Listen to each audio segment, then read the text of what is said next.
Tumingin ka sa salamin, kaibigan. Ano ang nakikita mo? Ang buhok mo, ang mga mata mo, o ang katotohanang pilit mong itinatago? Ako si Mang Hector. Sabi ng mga matatanda, ang bawat salamin ay may memorya. Naaalala nito ang bawat mukhang humarap dito. Pero may isang uri ng salamin na hindi lang ang nakaraan ang kaya niyang ipakita. Ang salamin ng katotohanan ay may kakayahang ipakita ang iyong huling sandali sa mundong ito. Maupo ka. Huwag kang kukurap dahil ang kwentong ito ay tungkol kay Rico, isang lalaking gustong malaman ang lahat. Hanggang sa ang nalaman niya ay ang sarili niyang kamatayan. Siguraduhin mong wala kang salamin sa likuran mo habang nakikinig ka. Baka may iba pang sumisilip doon. Si Rico ay isang kolektor ng mga kakaibang antigong gamit. Isang gabi, may lumapit sa kanyang isang matandang lalaki na may dalang isang salaming tanso na balot ng kadena. Ito ang salamin ng katotohanan, sabi ng matanda. Ipapakita nito sa iyo ang itsura mo sa araw ng iyong kamatayan.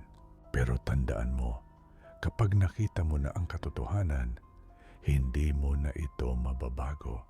Dahil sa pagiging skeptiko at uhaw sa kakaibang gamit, binili ito ni Rico.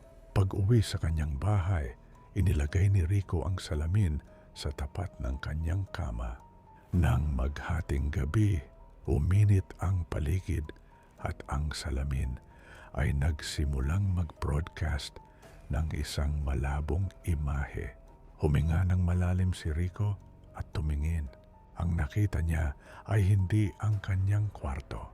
Nakita niya ang kanyang sarili na nakahiga sa isang kabaong maputla, tuyot, at may mga bulak sa ilong. Ang mas nakakatakot, nakita niya ang petsa sa isang lapida sa tabi niya.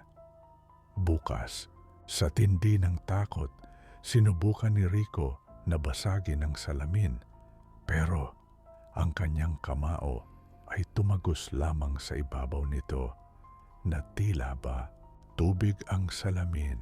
Isang kamay mula sa loob ng salamin, ang kamay ng kanyang sariling bangkay, ang lumabas at hinawakan siya sa braso.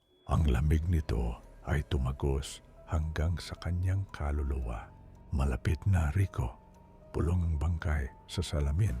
Ginamit ni Rico ang buong magdamag para iwasan ang kamatayan.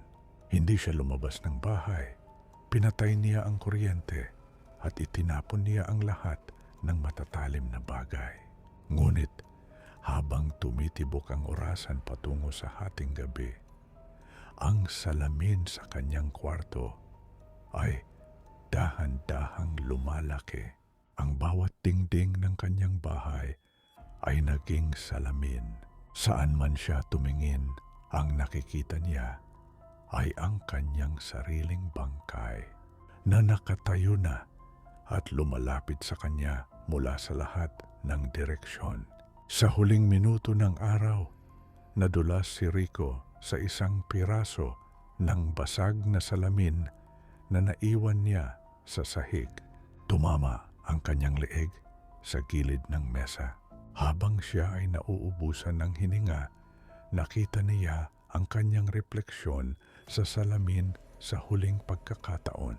Ang bangkay sa loob ng salamin ay dahan-dahang lumabas. Kinuha ang kanyang damit at naglakad palabas ng pinto bilang isang bagong Rico. Ang totoong Rico naman ay naiwang nakakulong sa loob ng salamin. Magiging anino na lamang na naghihintay ng susunod na tumingin.